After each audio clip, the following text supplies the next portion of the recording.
अस्सलाम वालेकुम students, today I am going to discuss some other reactions of alkyl halides. तो students, जैसे कि मैंने प्रीवियस लेक्चर में आप लोगों से जो है वो अल्काइल हैलाइड्स के रिएक्शंस डिस्कस किए थे कि फर्स्ट में मैंने जो है वो आपसे न्यूक्लियोफिलिक सब्स्टिट्यूशन रिएक्शंस जो है अल्काइल हैलाइड्स के वो डिस्कस किए थे, जिनमें SN1 और SN2 रिएक्शंस आ जाते थे। और इसके बाद जो है अल्काइल हैलाइड्स के मैंने सेकेंड कैटेगरी जो है रिएक्शंस के एलिमिनेशन रिएक्शंस आप लोगों से डिस्कस किए थे।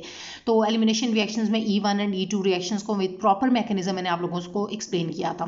तो ये स्टूडेंट्स सम अदर रिएक्शंस हैं, आपके अल्काइल हैलाइड्स हैं वो कुछ और डिफरेंट रिएक्शंस भी शो करते हैं। उसमें सबसे पहले ये आपको जो है नज़र आ रहा है कि वुड्स रिएक्शन। तो स्टूडेंट्स, ये फर्स्ट जो है वो एलिमिनेशन और सब्स्टिट्यूशन रिएक्शन शो करने के अलावा जो है ये कुछ और रिएक्शंस भी ये शो करते हैं। तो यही आज के लेक्चर में मैं आप लोगों से डिस्कस करूंगी। तो फर्स्ट रिएक्शन जो है ये वर्ड्स रिएक्शन ये आपको शो करेगा, ठीक है, अल्काइल हैलाइड्स शो करता है। सेकंड में ये रिडक्शन रिएक्शन भी शो करेगा, और थर्ड में रिएक्शन जो है ये रिएक्शन करेगा सोडियम लेड एलॉय के साथ, ठीक है, इसका रिएक्शन होगा।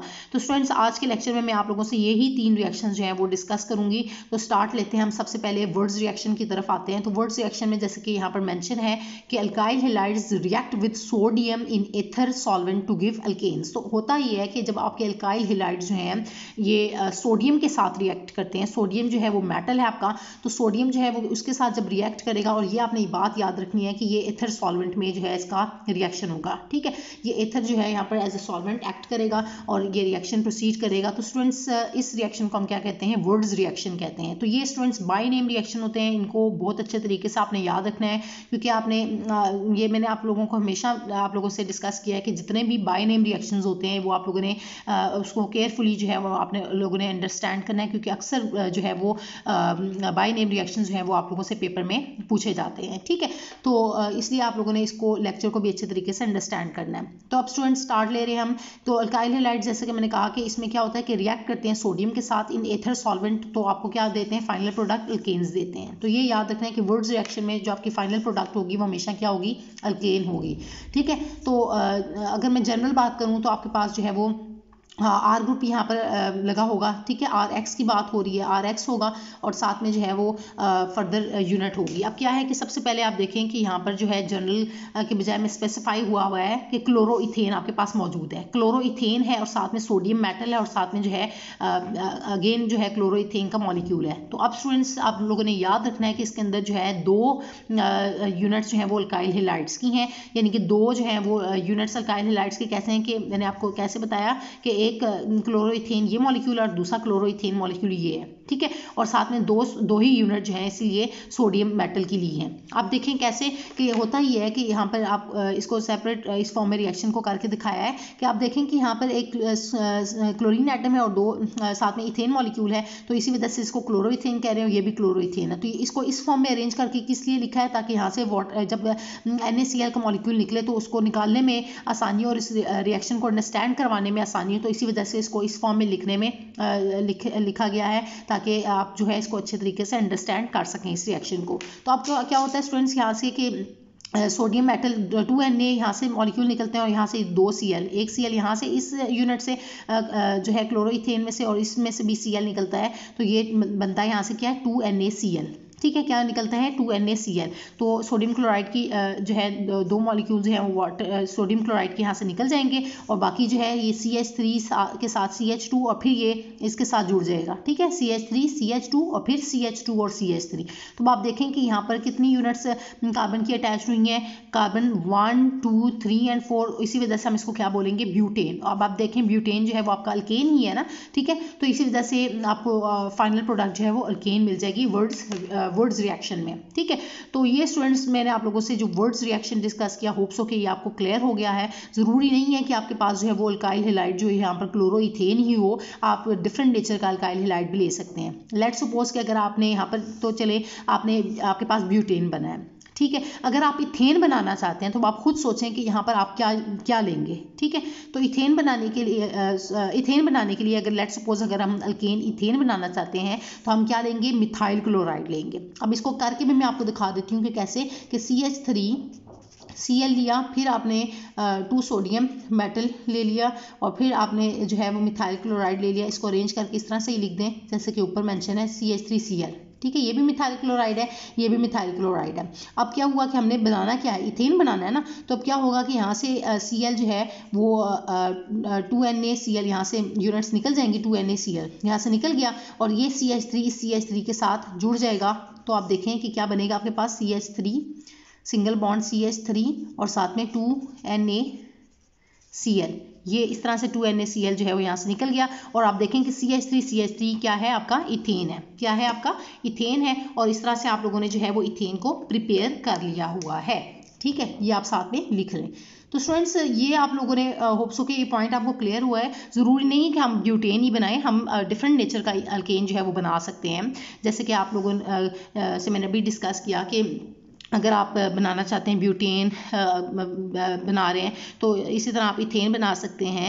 आप इसी तरह जो है वो ब्यूटेन के बजाय हेक्सेन बना सकते हैं। तो वो डिफरेंट चेन लेंथ की आप जो है वो अल्केन से प्रिपेयर कर सकते हैं। लेकिन इसमें बात आपने जो याद रखनी है पॉइंट वो ये कि this method is useful for preparing symmetrical alkane. Symmetrical alkanes आप इसमें बनाते हैं। सिमेट्रिकल क्या होता है कि जिसके अंदर इक्वल नंबर जो है वो मतलब बीच में से कट करो तो दोनों पार्ट्स जो है वो इक्वल हाफ में कन्वर्ट हो जाए तो हम इनको कहते हैं सिमेट्रिकल अल्केन्स। जैसे कि देखें कि अगर हम बीच में से इसको कट करें तो इक्वल हाफ्स में डिवाइड है, यानी कि CH2 CH3 इस तरफ भी मौजूद है और CH2 CH3 इस तरफ भी मौजूद है। ठीक है, तो इक्वल हाफ्स में डिवाइड हो रहा है, सो इसी वजह से इन अल्केन्स को हम कहते हैं सिमेट्रिकल अल्केन्स। अब इसी तरह यहाँ पर देखें CH3 CH3 क्या ये सिमेट्रिकल अल्केन है? तो जी बच्चे आप कहेंगे कि ये सिमेट्रिकल अल्केन है। कैसे कि इसको अगर बीच में से कट करें तो ये इक्वल हाफ में कन्वर्ट हो रहे हैं, यानी कि इधर भी मिथाइल ग्रुप मौजूद है और दूसरी साइड पे भी मिथाइल ग्रुप मौजूद है। सो इसी वजह से हम इसको कहेंगे कि ये भी सिमेट्रिकल अल्केन है। लेकिन अब मुझे आप बताएंगे क्या जो प्रोपेन है वो प्रोपेन जो है वो सिमेट्रिकल है, सिमेट्रिकल अल्केन है? तो आप कहेंगे नहीं है वो सिमेट्रिकल अल्केन। आप देखें कैसे, CH3 CH2 CH3। ठीक है, तो अब स्टूडेंट्स देखें, अब इसको जब हम बीच से कट करते हैं तो देखें एक साइड जो है वो मिथाइल ग्रुप है और एक तरफ जो है वो आपका इथाइल ग्रुप है, तो ये इक्वल हाफ्स में डिवाइड नहीं हो सकता। सो इसी वजह से हम इसको क्या कहते हैं, ये अनसिमेट्रिकल अल्केन है। ठीक है, तो होप्स के स्टूडेंट्स आपको जो वर्ड्स रिएक्शन है वो क्लियर हो गया है। अब मैं इसी तरह जो हमारा जो सेकंड रिएक्शन है रिडक्शन रिएक्शन उसको एक्सप्लेन करने लगी हूँ।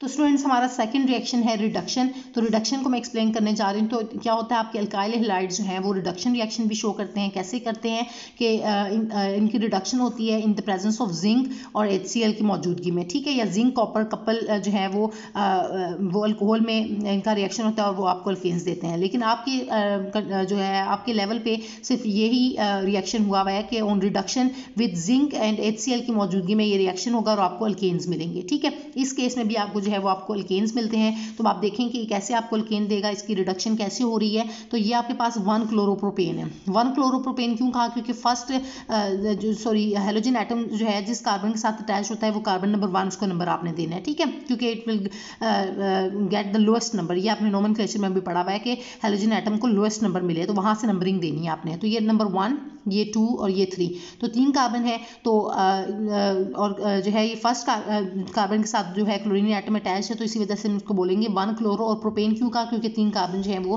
पेरेंट चेन में मौजूद है, तो 1 क्लोरोप्रोपेन। तो स्टूडेंट्स अब क्या है कि ये HCl की मौजूदगी में, यानी कि HCl और साथ में जिंक जो है उसकी मौजूदगी में ये रिएक्शन होगा, यानी कि इसकी रिडक्शन होगी। आपको पता है कि मेटल जो है वो गुड रिड्यूसिंग एजेंट होते हैं, तो इसी वजह से यहाँ पर जिंक जो है वो रिडक्शन करेगा इसकी और इसको कन्वर्ट कर देगा किसमें, इथेन सॉरी कह रही हूँ अल्केन, यानी कि प्रोपेन मॉलिक्यूल में ये कन्वर्ट हो जाएगा। कैसे कन्वर्ट होगा, देखें कि यहाँ से एक Cl निकलेगा और दूसरा यहाँ से जिंक और Cl साथ में यहाँ से, तो ये क्या बनेगा, ZnCl2। क्या बन जाएगा, ZnCl2।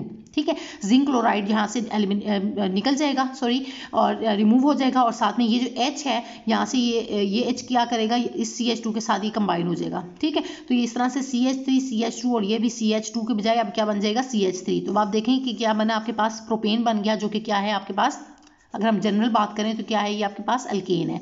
तो इसके थ्रू भी आप जब आप रिडक्शन करते हैं अल्काइल हैलाइड्स की, तो रिडक्शन करेंगे in the presence of metal, यहाँ इस केस में जो है वो मेटल जिंक है, तो उसकी रिडक्शन कर रहे हैं और आपको जो है वो अल्केन मिल रहे हैं। तो होप्स सो स्टूडेंट्स आपको ये रिएक्शन जो है वो भी क्लियर हो गया है। तो इसके बाद जो हम थर्ड रिएक्शन है जो कि रिएक्शन है विद सोडियम लेड एलॉय, अब मैं आप लोगों से ये डिस्कस करने जा रही हूँ। और स्टूडेंट्स मैं यहाँ पर एक बात रिपीट कर दूँ कि जैसे कि मैंने प्रीवियस में भी आपको इसमें बताया था वुड्स रिएक्शन में कि आप जनरल लें तो अल्काइल हैलाइड है, इस तरह यहाँ पर भी आप जनरल ले सकते हैं। ठीक है, आपने यहाँ पर भी RX कर लें और यहाँ पर जो है वो ये भी X नेगेटिव होगा। ठीक है, और यहाँ पर जो है बाकी H पॉजिटिव और बाकी सेम रखना है। ठीक है, तो ये RX क्या करेगा, यहाँ से ये R है अल्काइल है, अल्काइल जब यहाँ से H लेगा तो वो अल्केन में कन्वर्ट हो जाएगा और बाकी आपने एज इट इज़ निकाल देना है ZnX2।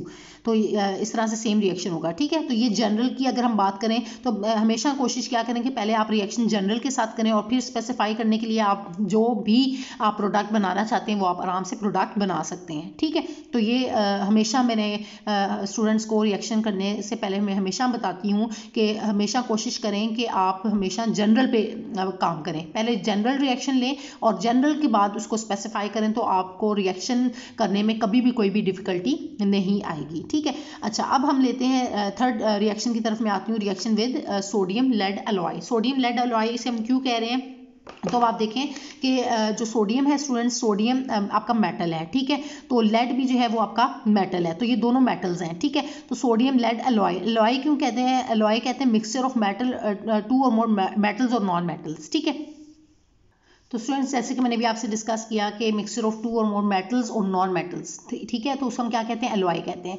तो अब क्या हो रहा है कि ये आपके कंबाइन हो रहा है और इसके लिए हम फॉर्मूला यूज़ करते हैं Na4Pb। ठीक है, पीबी लेड होता है। ठीक है, तो पीबी इस तरह से आपने याद रखना है। अक्सर स्टूडेंट्स इसको पीडी कर देते हैं गलती से, पीडी जो होता है वो आपका पैलेडियम होता है। ठीक है, ये आपने याद रखना है कि पैलेडियम ये आपका पैलेडियम है, पीडी से रिप्रेजेंट करते हैं, ये आपका मेटल है। ठीक है, जबकि पीबी जो है वो उस तरह से आपका मेटल नहीं है, आप इसको मेटलॉइड कहते हैं। ये आप अगर आप देखें जो अगर हम पीरियोडिक टेबल को जब हम स्टडी करते हैं तो उसमें आपने डिवाइड किया हुआ है, मेटल्स नॉन मेटल्स होते हैं और साथ में मेटलॉइड्स, तो ये इसकी कैटेगरी में आ जाता है पीबी। तो अब स्टूडेंट्स देखें तो ये एलॉय क्या होता है, मिक्सचर ऑफ टू और मोर मेटल्स और नॉन मेटल्स, तो इसीलिए इसको साथ कंबाइन जब किया जाता है तो ये एलॉय कहलाता है। सो इसको इस तरह से हम लिखते हैं Na4Pb की फॉर्म में। ठीक है, तो अब क्या होता है स्टूडेंट्स के इसमें भी आप लोगों ने क्या करना है कि इसी रिएक्शन को अल्काइल हैलाइड्स को जो है वो देखना है कि आपके पास यहाँ पर अल्काइल हैलाइड है, जैसे कि मिथाइल क्लोराइड है, CH3 मिथाइल को कहते हैं और साथ में Cl जो है ये क्लोराइड है, तो मिथाइल क्लोराइड, और ये आपके पास जो है सोडियम लेड अलॉय है। इसके साथ जब इसका रिएक्शन होता है तो ये कन्वर्ट हो जाता है किसमें, टेट्रा मिथाइल लेड में कन्वर्ट हो जाता है। होता है जस्ट सिंपल सा स्टेप है, मैं आपको बता देती हूँ कि देखिए यहाँ पर 4 Na यूनिट्स हैं और यहाँ से 4 पीछे इसी वजह से लगाया है रिएक्शन को बैलेंस करने के लिए कि 4 Cl यहाँ से निकलेंगे, तो आप देखेंगे 4 Cl जब यहाँ से निकलेंगे 4 Na के साथ कंबाइन होंगे तो ये क्या बन जाएगा, आपके पास NaCl बन जाएगा। 4 NaCl मॉलिक्यूल यहाँ से रिमूव हो जाएंगे और साथ में ये जो Pb है वो मिथाइल के साथ आके अटैच हो जाएगा, तो ये 4 मिथाइल ग्रुप्स हैं, तो साथ में ये क्या बन जाएगा, टेट्रामिथाइल। टेट्रामिथाइल क्यों कहा, मैं रिपीट करती हूँ कि यहाँ पर 4 जो है वो मिथाइल ग्रुप्स लगे हैं, तो इसी वजह से इसको क्या बोल रहे हैं हम, टेट्रामिथाइल। ठीक है, और Pb क्या है, लेड है, तो टेट्रामिथाइल लेड जो है वो आपको इसमें ऑब्टेन होगा। ठीक है, तो इसके अलावा स्टूडेंट्स इसको अगर हम इसका सेकंड रिएक्शन आपको नज़र आ रहा होगा इथाइल क्लोराइड के साथ, तो आप देखें कि यहाँ पर इथाइल है, तो अब इसको डिफरेंस क्या है, जस्ट यहाँ पर क्या होगा कि टेट्रा इथाइल लेड जो है वो आपको ऑब्टेन हो जाएगा। सारा रिएक्शन आपने बिल्कुल सेम इसी तरह करना है जैसे कि आपने प्रीवियस जो रिएक्शन किया, इसमें भी आपने क्या करना है कि रिएक्शन को बैलेंस करने के लिए 4 लगाया और ये 4 Na यहाँ से 4 NaCl जो है वो निकल जाएंगे, 4 यहाँ से भी Cl जो है वो 4 NaCl ये निकल रहे हैं ना, 4 NaCl मॉलिक्यूल्स जो हैं वो यहाँ से निकल रहे हैं। ये आपको 4 जो है यहाँ से सॉरी नज़र आ रहा है कि नहीं पता नहीं, ये देख रहे हैं कि 4 NaCl। ठीक है, तो ये 4 NaCl सोडियम क्लोराइड मॉलिक्यूल यहाँ से निकल जाएंगे। ठीक है, और इसके बाद जो है ये Pb जो है वो 4 मिथाइल ग्रुप के साथ आके अटैच हो रहा है, तो ये टेट्रा 4 है ना, तो इसी वजह से टेट्रा बोलेंगे, और इथाइल ग्रुप है तो टेट्रा इथाइल, और Pb लेड को कहते हैं, तो टेट्रा इथाइल लेड जो है वो आपको मिल जाएगी। तो स्टूडेंट्स ये जो टेट्रा इथाइल लेड है TeL, इसको हम लिखते हैं TeL, टेट्रा इथाइल लेड। तो स्टूडेंट्स क्या होते हैं, ये एक बहुत ही अच्छा जो है वो एंटी नॉक एजेंट है। एंटी नॉक एजेंट किसे कहते हैं, जो कि नॉकिंग को रिड्यूस करता है या कम करता है। ठीक है, नॉकिंग के अगेंस्ट यूज़ किया जाता है इसको, और ये हम लोगों ने जो चैप्टर नंबर 7 है मैंने आप लोगों को एक्सप्लेन किया हुआ है, जो chapter number 7 fundamental principles of organic chemistry, उसमें मैंने आप लोगों को से जो है ये रिफॉर्मिंग के प्रोसेस जो है उसमें आप लोगों से ये डिस्कस किया हुआ है एंटी नॉकिंग एजेंट TEL ट्राइथाइलेट को। तो अगर आप लोगों को इसके बारे में मज़ीद जानना है तो आप जो है चैप्टर नंबर 7 जो है fundamental principles of organic chemistry, उसकी प्लेलिस्ट में आप जाके वो सीक्वेंस में मेरा लेक्चर वहाँ पर मौजूद है, तो वहाँ से आप जो है ये लेक्चर में ये टॉपिक जो है वो टेट्राइथाइलाइड में, जहाँ पर मैंने इसको as an anti knock agent complete discuss किया हुआ है, तो ये वहाँ से आप अंडरस्टैंड कर सकते हैं। तो होप्स ऑफ स्टूडेंट्स जो आज का लेक्चर था Wurtz reaction, reduction and reaction with sodium lead alloy, ये मैंने आप लोगों से जो रिएक्शंस अल्काइल हैलाइड्स के डिस्कस किए हैं, होप्स हो कि ये सब के सब रिएक्शंस आपको क्लियर हो गए हैं। तो स्टूडेंट्स इस लेक्चर से रिलेटेड भी अगर आपके माइंड में कोई कन्फ्यूजन है, किसी भी स्टेप में आपको लगता है कि वो आपका क्लियर नहीं हुआ, तो वो आप मुझसे कमेंट्स में पूछ सकते हैं। Thank you so much students.